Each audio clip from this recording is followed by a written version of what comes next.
eu ouvi todo o depoimento, fiquei muito impressionado com a descrição do funcionamento dessa que era mesmo, segundo se funcionava, como disse o Tacla Duran, era uma máquina de extorquir. Ora dinheiro, ora depoimentos. Né? Vamos colocar aqui, então, alguns trechinhos desse depoimento do Tacla Duran para que você saiba o que aconteceu lá. Foi a primeira vez que o Tacla Duran falou. Tem muita gente perguntando, mas o que esse cara não falou até agora? Simples. O Moro nunca quis que ele falasse, né? Tentou embargar de todas as formas, enfim, prendeu o Tacla Duran, tratou como uma testemunha marginal, como um advogadozinho de porta de cadeia, que tinha como função lá na empreiteira onde ele trabalhava, apenas distribuir o butim para subornar autoridades e evitar encrencas na Operação Lava Jato. Vamos ver o que foi que disse hoje, lá da Espanha ainda, num depoimento por videoconferência, o advogado Rodrigo Tacla Duran, informações importantíssimas, e olha, todas elas embasadas por recibos bancários, por números de IPs, por números de contas correntes em bancos de paraísos fiscais, foi arrasador. O primeiro trecho desse depoimento, ele dá uma direta no advogado Figueiredo Basto. Quem é Figueiredo Basto? Figueiredo Basto é aquele advogado que ficou conhecido como o rei das delações premiadas, não é isso, Lula? E foi procurador, hein? Ele foi procurador da Lava Jato, e depois ele deixou a procuradoria para advogar. Quer ver só o que disse o Tacla Duran sobre o papel desse advogado e o papel que começa a ser descrito agora das outras peças dessa grande engrenagem que, se funcionava, repito, se funcionava como foi denunciado hoje por Tacla Duran, era uma máquina de extorquir. Ora dinheiro, ora depoimentos para incriminar e levar à extorsão de outras pessoas incriminadas pela Operação Lava Jato. E o problema não começa agora, em 2015, 2016. O problema se reporta a 2002, CPI do Banestado, muito antigamente.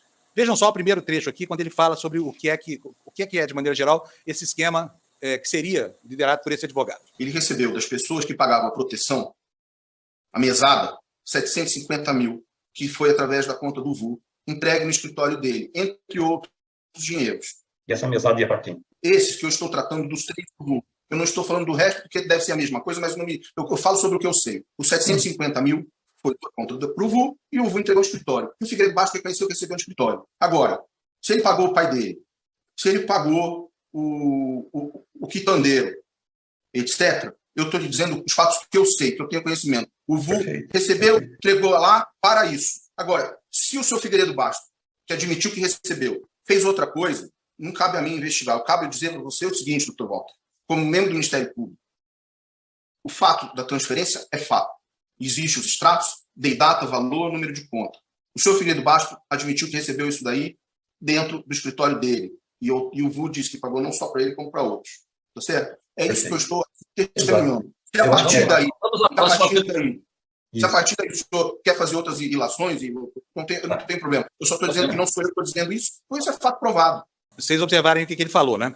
Que isso começa lá em 2003. Esses nomes que ele falou aí, de nomes chineses, são dos doleiros que atuaram naquela operação do Banestado. Quer dizer, isso já vinha funcionando, olha, desde há muito tempo. Agora, nesse segundo trecho, nós vamos ver que ele vai descrever como é que funcionava o esquema de intimidação para gerar duas formas de extorsão. Uma, dinheiro para proteção. A outra, depoimentos para delação premiada. Vamos ver. É uma situação bem complicada. Eu mesmo fui intimidado por procuradores quando eu fui tentar abrir um diálogo para a possibilidade de realizar algum acordo individual de alguns executivos, porque naquele momento havia um certo conflito interno, a empresa não queria fazer, alguns já com medo, etc. Muitos deles sem crime, alguns não tinham que delatar, na verdade.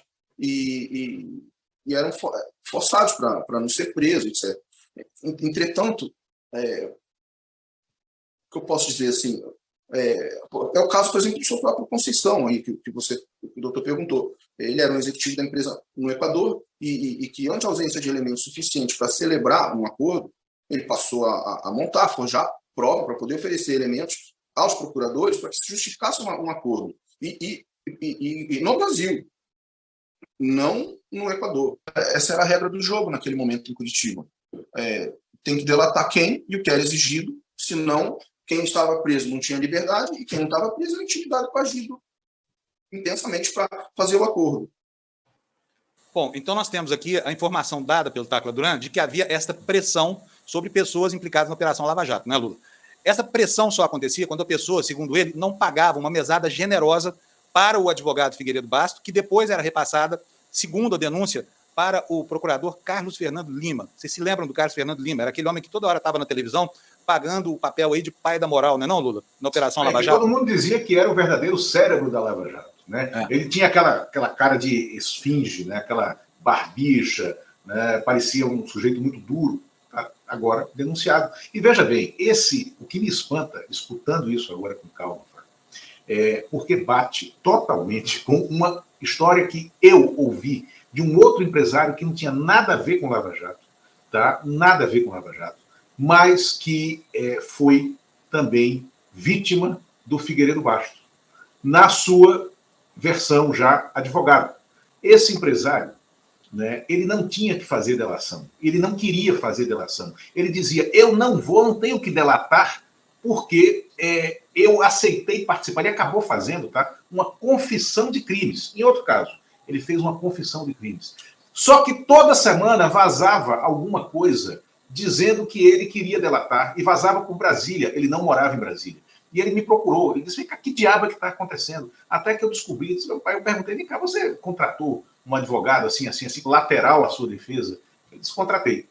Ele disse, pois é esse advogado que está vazando. Ele disse, mas eu não contratei ele para fazer delação. Só que esse advogado procurava, ora o Ministério Público em Brasília, fazia um relatório da possível delação, depois procurava 2 ou 3 jornalistas amigos em redações diferentes, e aí sempre tinha a retroalimentação de uma notícia que não era verdadeira. É exatamente isso, né, o que o Tacla Duran está falando. Tá? E nesse caso era de outro assunto. E tudo poderia morrer em quê? Deixa que eu te defendo. Era a consumação desse sistema.